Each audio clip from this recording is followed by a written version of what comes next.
The debate on President Goodluck Jonathan's request for another 6 months of emergency rule in the northeastern states of Adamawa, Borno and Yobe dominated the floor of the House of Representatives. While most members are in support of the extension, they however emphasized the need to equip the military and boost its morale by ensuring that adequate funds are released for welfare of troops.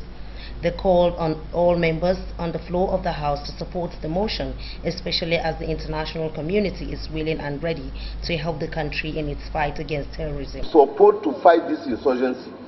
And at this particular moment, if we say we are not going to extend this emergency, what signals are we sending to those people that are coming in to assist us in fighting this insurgency?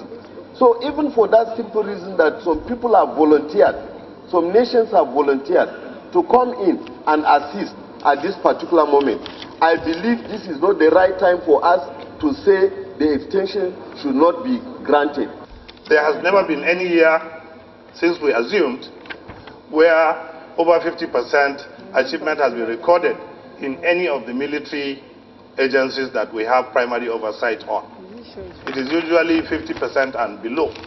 So if you call probably the budget of the total budget of the armed forces, which is about 300 billion plus, at the end of the year, if only 200 or 150 billion is implemented, you can imagine the monumental gap in terms of equipment and whatever that the gap is supposed to address. Mr. Speaker, going by the recent happenings, the kidnappings that took place, for example, in Yobe, where these militants went into a boarding school, seized students, killed the male ones, and asked the female ones to go and marry, or if they come back.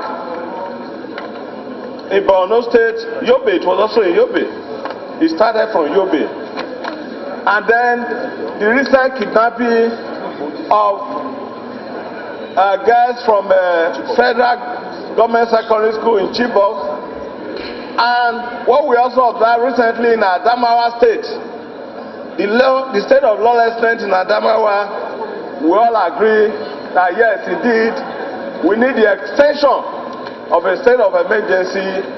Meanwhile, some lawmakers argued that extension of the state of emergency is not what the country needs at this point, adding that for the past 1 year, the emergency rule has not yielded any good result. They called on the federal government to devise other means of curbing the insurgency in the country, noting that the president does not need a state of emergency to deploy armed forces to the affected areas.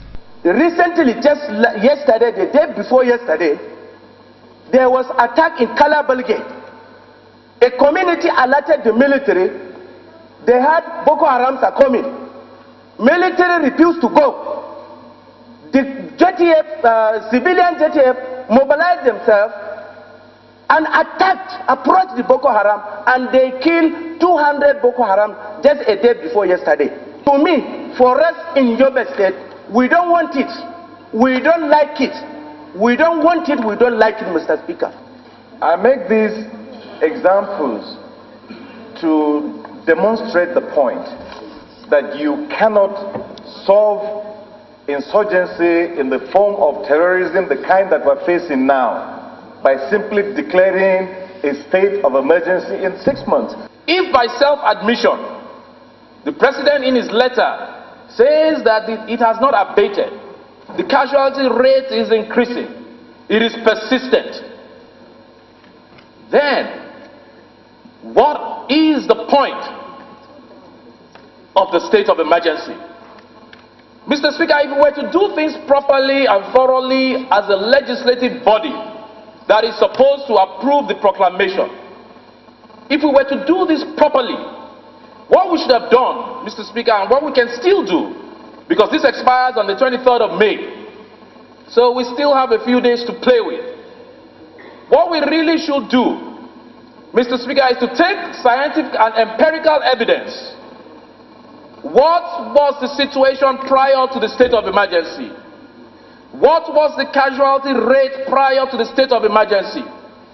And then stack it side by side with the state of with the casualty rate. In his ruling, Speaker of the House, Honorable Amin Waziri Tambol, suspended voting on the debate till Thursday, 15 May 2014.